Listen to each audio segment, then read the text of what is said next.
On a cold night, a girl named Suzu is dragged out into a shed by her father because he can't stand looking at her. He wishes Suzu had never been born, and he plans to leave her out here all night. But a few minutes later, her brother Jinta comes out and tries to get free her. However, he is shocked to discover that she's not there.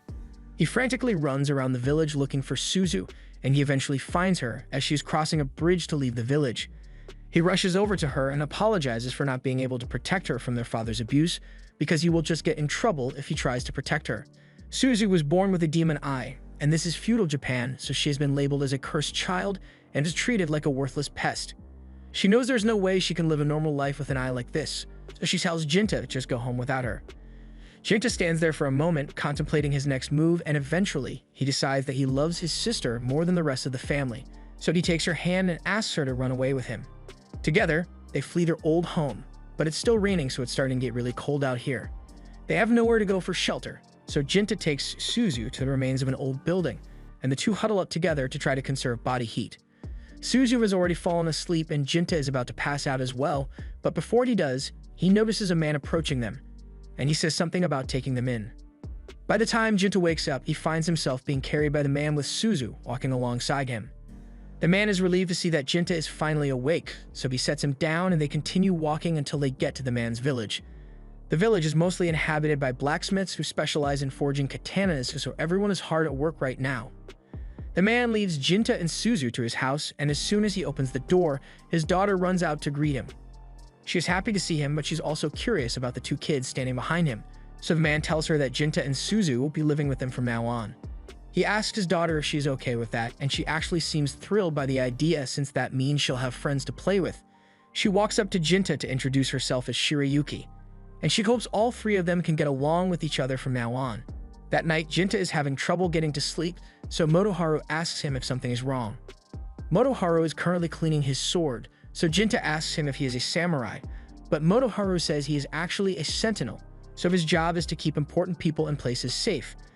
Later, Jinta and Suzu join Shirayuki and Chitose by the river.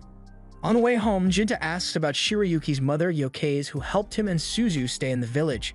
Shirayuki explains that Yokaze is an Itsukiheim, a fire god's maiden, and can only be seen by the village chief and her husband Motoharu, her sentinel.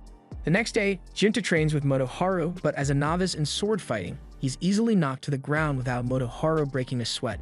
He tells Jinta that he still has a long way to go, but if he keeps practicing, then he will surely become a master someday.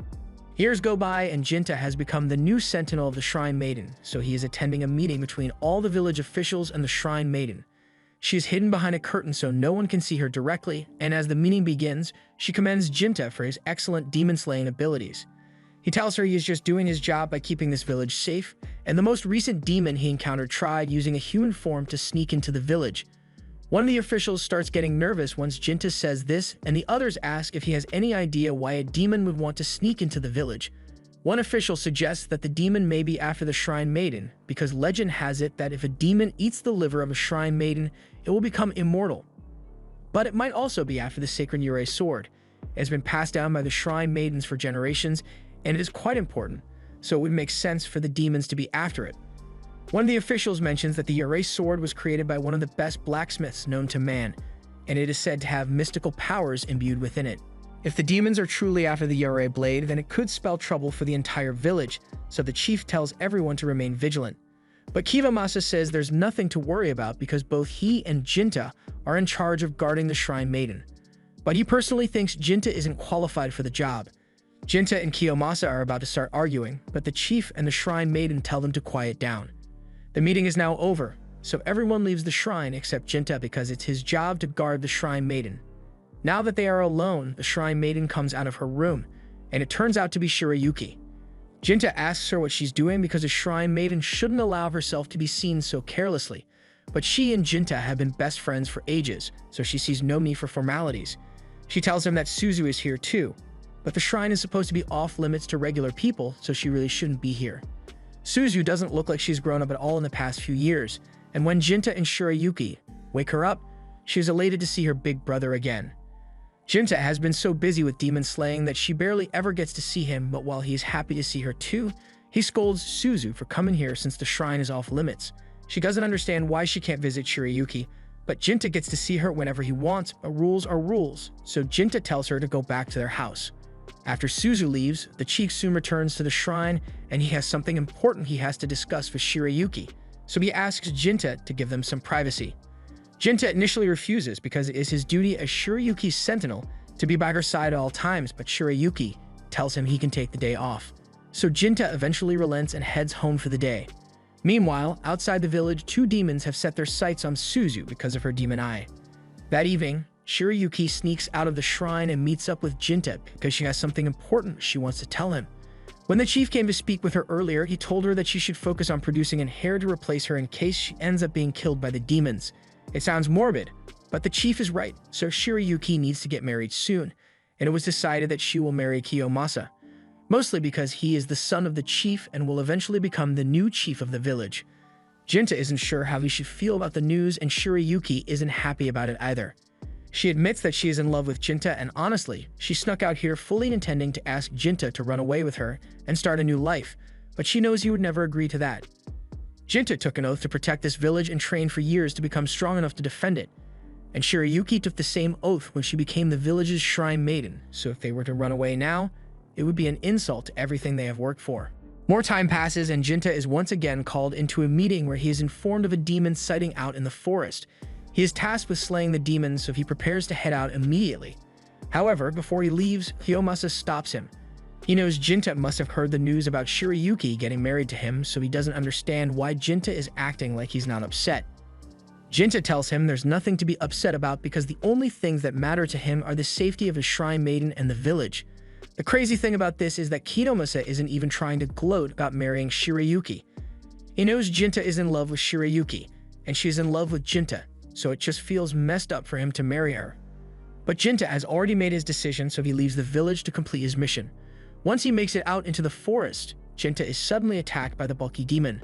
Before the fight begins, he asks the demon if it's alone because the reports said there were two demons out here, and the bulky demon explains that his partner had some business to attend to in the village.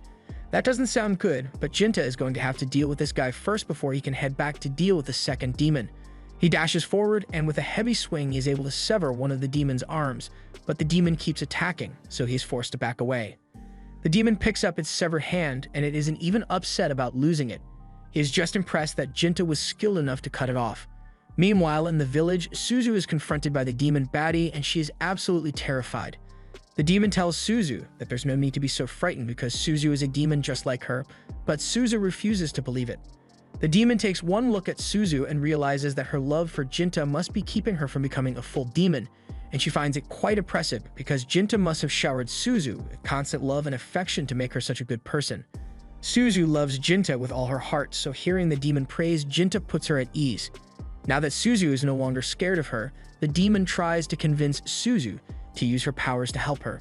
She even promises that she won't hurt Suzu in any way, and everyone knows demons can't lie, so she says Suzu can trust her.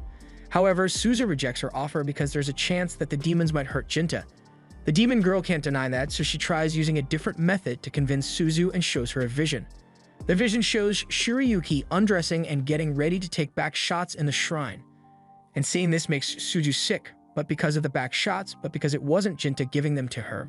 She asks the demon if what she saw was real, so she explains that her ability allows her to see into the future. She can also share visions of the future with others as well, which is what Suzu just saw, but if Suzu still doesn't believe her, then she's willing to take her to the shrine right now so she can see it in person. Meanwhile, Jinta is still fighting the bulky demon, but before the fight continues, he wants to know why the demons attack humans in the first place. The demon explains that it is simply its purpose in life. Demons don't necessarily have to kill humans, but every demon has an intended purpose they must fulfill, and right now, the bulky demon's purpose is to stall Jikan. Bulk has the power of assimilation, so he can acquire the abilities of other demons by eating them, even allowing him to alter his body at will. Jikan can't afford to hesitate here, so he charges forward in an attempt to kill Bulk once and for all. However, he immediately gets his arm punched off, and when he tries to slash Bulk's neck, Bulk shatters it with his teeth. By all accounts, Jikan should be a dead man, but at the last second, he reaches back and grabs a piece of his shattered sword. He then plunges the fragment deep into Bulk's heart before Bulk could retaliate, so Jikan emerges victorious. Bulk accepts his defeat, and he is actually quite happy because this means he has fulfilled his purpose. He explains that the other demon he came with has the power of foresight, and she has used it to look far into the future, 170 years to be exact. And according to her vision, the strongest demon of all time lives here, which is why they came in the first place. As soon as Bulk mentions a demon living in the village, Jiken realizes he must be talking about Suzu, but before he can react, Bulk says he's going to give Jiken a gift to congratulate him on his victory.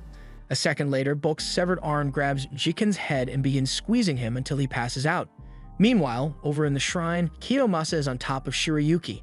All he needs to do is make a child with her, so he is hoping to get it over with once and for all. And since Jiken is away on a mission, this is the perfect time. Otherwise, Jiken would have to sit outside and listen to the sound of Shirayuki getting pile-drive, and Kiyomasa feels bad enough about this already. However, before anything could happen, the demon girl tears through the curtains to show Suzu what's going on, and she's absolutely devastated. At the same time, Jinta wakes up in the forest, and for some reason, his missing arm has been restored, but he doesn't have time to worry about that because Suzu might be in trouble, so he starts running back to the village. Meanwhile, Suzu is still trying to understand what she just witnessed. It was unbearable to see Jinta in love with Shirayuki, but Suzu was willing to put up with it if Jinta got to be happy. She even stopped herself from growing up so she wouldn't get in the way of Jinta and Shirayuki's relationship. But now she finds out that Shirayuki is marrying a different guy. This was the final straw, so Suzu snaps and becomes unhinged. She was so frustrated that Shirayuki would betray Jiken's love, and after a few suggestive words from the demon girl, Suzu decides to kill her. Her demon power suddenly awakens, and the whole room is filled with black smoke as Suzu takes an adult form. Kiyomasa takes the legendary sword and tries to attack Suzu, but the demon girl knocks him out before he could do anything. She then takes Kiyomasa's body outside because she has something she wants to do, leaving Shirayuki alone with Suzu. Jinta soon arrives at the shrine and Shirayuki is still alive, so she runs into his arms, but a second later, her head is cut off by Suzu. Jinta is frozen in shock by what just happened, and a moment later, Suzu appears behind him holding Shirayuki's head. Jinta asks Suzu why she would do such a thing, so Suzu starts explaining the whole thing about Shirayuki marrying another man, but he already knew about it, and even if he didn't, it doesn't give her the right to kill Shirayuki. Jinta realizes that the Suzu he cared for is long gone, and with Shirayuki dead, he has nothing left except hatred. The demon arm begins to integrate with the rest of his body, transforming Jinta, and now he is looking at Suzu with pure disdain. She doesn't understand why he looks like he hates her so much when all she was trying to do is make him happy. She takes this to mean that Jinta is going to abandon her just like everyone else, so she decides to just kill him. However, as she stabs Jinta in the stomach, she realizes it did almost no damage, and Jinta proceeds to punch a hole straight through her body. Suzu manages to survive the punch, so Jinta tries to finish her off, but at the last second, the demon girl jumps in and sacrifices herself to save Suzu. She tells Suzu to get out of here while she has the chance, so she starts walking away, but before she leaves, Suzu tells Jinta that she has nothing left in this world, so no matter how many years it takes, she's going to make sure she destroys everything. And on the final day, she will be back to kill him for betraying her. By the 1850s, Jinta, now known as Jinya, had built up an excellent reputation as a demon hunter, so one day, he is summoned by a wealthy man for a special mission. The man introduces Jinya to his assistant Zenji and tells him he can ask Zenji for any extra details about the job. He then gets up and leaves the room, so Zenji greets Jinya and asks him how much he already knows. The man already told Jinya about his beloved daughter, Natsu, and how he wants Jinta to protect her from a demon that has appeared lately. But there's a little more to the story than that. Basically, Jinya is going to be working as Natsu's bodyguard, because ever since she turned 13, she says she has been hearing a demon outside her room. The demon would constantly say things like, "Return my daughter to me," so Natsu is terrified that the demon might kidnap her. Speaking of Natsu, she suddenly comes storming into the room looking for Zenji. She notices Jinya sitting there and assumes he must be the bodyguard that her father said he would hire, but when Jinya tries to introduce himself, she cuts him off. She doesn't want anything to do with him and tells him to leave immediately because he is obviously some kind of scam artist who only claims to be a demon slayer. Zenji tries to convince her that Jinya is a genuine demon slayer because her father went to great lengths to find him, but Natsu refuses to listen and demands that Zenji kick Jinya out. Later that night, Natsu is sitting up in her bed because she is still scared that the demon will return. So Zenji shows up and sits outside her door to calm her nerves. Having Jinya probably would have been better, but since Natsu chased him away, Zenji is going to have to act as her bodyguard instead. He's not sure how useful he would be in a fight against a demon, but if it will make her feel better, he promises to stand guard until morning so she can get some sleep. Natsu is glad that Zenji came to protect her, but he still doubts that a demon will show up at all.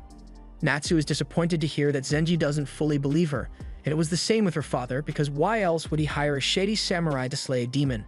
Zenji can't be sure that Natsu's father believes that demons exist, but he can guarantee that her father is taking this seriously. He cares about Natsu's well-being wholeheartedly, even though she's not biologically related to him.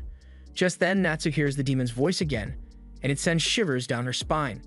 She begs Zenji to help her, but he's just as scared as she is once he sees the demon. He tells Natsu to stay inside her room while he handles this, but he has no idea how he's going to defeat this thing. Just before the demon could get its hands on Zenji, his arm is suddenly cut off by Jinya. Jinya asks the demon to identify itself at first, but when it doesn't respond, he decides to just cut it in half with one swing of his sword. The demon falls to the floor and disintegrates into black smoke, so Zenji and Natsu are safe for now. Natsu recognizes Jinya as the samurai she kicked out earlier today, so he turns around and asks her if she still thinks he is a scam artist. Natsu asks him if the demon is dead, but killing it isn't going to be that easy. In Jinya's experience, demons are only truly dead once they turn into white mist, so since this one turned into black mist, it will definitely be back. The next morning, Zenji formally thanks Jinya for saving them last night, and since the demon is going to come back, he asks Jinya to stick around for another night. Jinya says he'd be happy to help, but he has a few questions he would like to ask about Natsu. He's been curious ever since he heard the demon say, "Return my daughter to me," so he wants to know if there's a story behind it. Zenji explains that Natsu's real parents are part of the boss's extended family, but they passed away a while ago, so the boss took Natsu in and raised her as his own. And in case Jinya is worried, Zenji assured him that there's no way that Natsu is a demon child. Because if she were, there's no way the boss would have even considered adopting her. The boss's wife was killed by demons, and following that, his son ran away and hasn't been seen since. The boss blames the loss of his family on the demons, so he hates all demons with every fiber of his being. Later that evening, Natsu is having dinner with her father, and he asks her if everything has been going alright with her new bodyguard. At first, she was a little skeptical of Jinya, but after seeing him in action, she's sure that he's the real deal. Although Natsu is curious why her father chose to hire Jinya specifically. He tells her that there have been rumors of demons prowling around Ada recently, but at the same time, there are also rumors of a man who can slay any demon with a single slash as long as he gets paid for it. Natsu's father has personally verified the rumors, so he knew there would be no better person to hire as Natsu's bodyguard. Natsu is glad to learn that her father was really taking her seriously when she told him about the demon, because his love is all she cares about. Natsu has been very happy ever since he adopted her, but at the same time, she's been constantly tormented by all the hateful gossip people spread about her. Later that night, Zenji and Jinya are sitting outside Natsu's room as planned, when all of a sudden she comes out and asks Jinya to tell her his name because she didn't let him introduce himself before. Natsu's father seems to think highly of him, so she has decided that she's going to put her faith in him as well. Jinya can tell that Natsu is quite fond of her adoptive father, Juzo, but that's normal because he took her in and gave her a place to stay, so she's very grateful to him. While they are on the topic, Jinya asks her about a rumor he heard involving Juzo's lost son, but as soon as he brings that up, Natsu yells that she doesn't know anything about it. This is clearly a sensitive topic for her, so Jinya decides to let it go for now so he doesn't upset her. Natsu then asks Jinya if it is possible for a human and a demon to have a baby together, and Jinya answers yes, so Natsu starts thinking that she might really be the daughter of that demon that keeps attacking. But Jinya assures her that she is not related to that demon in any way. Natsu asks Jinya how he could possibly be so sure, so he explains that he has a bit of history with this demon, so he knows it can't be Natsu's mother. There are various ways that a demon can be born in this world. It can come from two demon parents, a demon and a human, or in rarer cases, a demon can spawn from nothing. Demons like this come from the essence of strong emotions, especially negative ones. And when those negative feelings accumulate within people, they can sometimes take the form of a demon such as this one. Natsu starts freaking out after seeing the demon again, so Jinya casually walks up to it and starts asking it to state its name. The demon doesn't seem intelligent enough to understand what Jinya is saying. As it lunges at him, Jinya smacks it across the face and pins it to the ground. Zenji urges Jinya to hurry up and kill the demon already, but Jinya replies that if he does, it will just keep coming back. Natsu asks him why, so Jinya explains that it was her emotions that gave birth to this demon. The demon appeared in response to Natsu's belief that causing a fuss would make her father focus his attention on her. Natsu initially refuses to believe it, but everything Jinya is saying makes perfect sense.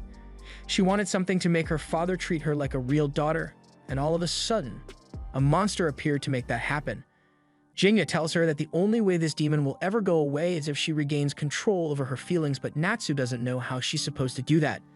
Jinya tells her that all she needs to do is come to terms with the way she feels and earnestly ask him to slay the demon. Natsu thinks for a moment and realizes all she ever wanted was to be loved by Juzo as his daughter, but she didn't think he cared about her that way. That's why she ended up believing that if she were attacked by a demon, that maybe he would start loving her more. And now those ugly emotions have manifested in front of her, so in a sense that demon is her. However, Zenji tells her not to think like that. That demon may have been born from her feelings, but that's not what matters right now. Zenji knows that Juzo loves Natsu more than anything in the world, and Natsu loves him just as much, but neither of them is good at expressing it. She'll need to start addressing her feelings more honestly from now on, but Zenji swears that he will be by her side to help her through it. This gives Natsu the confidence to finally let go of the doubt and self-loathing that spawned the demon, so she tells Jinya to kill it once and for all. And as soon as Jinya hears those words, he pulls out his sword and slashes the demon in half. This time, the demon's body fades into a white mist, so Jinya is certain that it isn't going to come back anymore. However, later on in the night, after Natsu has gone back to bed, the demon's body begins to rematerialize. Jinya expected something like this to happen because if the demon was truly formed from only Natsu's negative emotions, then it would have ceased existing as soon as she made the decision to let go of them.